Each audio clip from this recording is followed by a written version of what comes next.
Hi, my name's Kev from Data Sites, and in this short video, I'm going to show you how you can hook up Power BI Desktop to your Xero Consolidation data. Now, if you haven't created a free trial account with us or an account with us, please just go to our website, hit free trial. It's super simple. There's videos there. We're on chat to help you. But essentially, in under 5 minutes, you're going to be able to create your own dedicated cloud database, sync all of your Xero data in there, and refresh it on a schedule that works for you. As well as loads of other little tidbits around, making sure all reports are performant and that we centralize all of your data like budgets and targets and consolidation eliminations, percentage shareholder interests, FX reporting categories. We have a way for you to centralize all that data and use that in Excel and Power BI and Google Sheets so that you build scalable and maintainable reports, which lead to 100% automated reporting and not to a legacy of horrible old reports that need constant maintenance and all the rest of it. Trust us on this. So back to what we're doing. So inside the portal is a report demo. If you want to get hold of this template, just get in touch with us. I'm happy to give you that for free.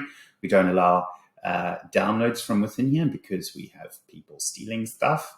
Competitors mainly, that's pretty much that. And then so to connect Power BI Desktop, just click on your cloud database, and that will give you your details such as your server name, username, and password. That's all you need. Then you can come into Power BI here, click on SQL Server.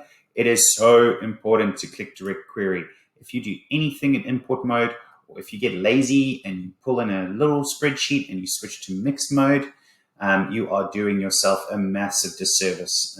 You are going to have to maintain that report because think about it. After a while, you're going to have 5, 10, 15, 20 Power BI reports hanging around. If you need to change something that you've built in import mode, you're going to have to go and open up that PBIX file, possibly pull in from a horrible SharePoint drive that's fallen over or all sorts of other problems in that area. Please don't do that.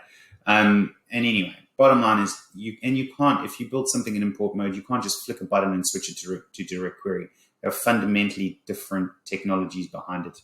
Here you're pulling in the data into the file, not a good idea because then it's static. Here you're executing SQL against a real-time data source that we're updating, therefore automated. Okay, you can tell I get quite passionate about this. Make sure you click direct query. Gotcha. Okay, so inside here you can put in your server name, which is just a URL, nothing crazy.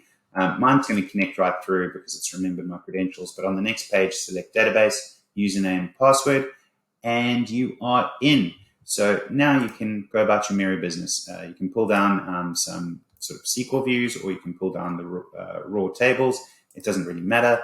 If you use the templates, we've got SQL views created. If you want to understand more about what SQL views are and how they can benefit your reporting, please just hit us up on chat.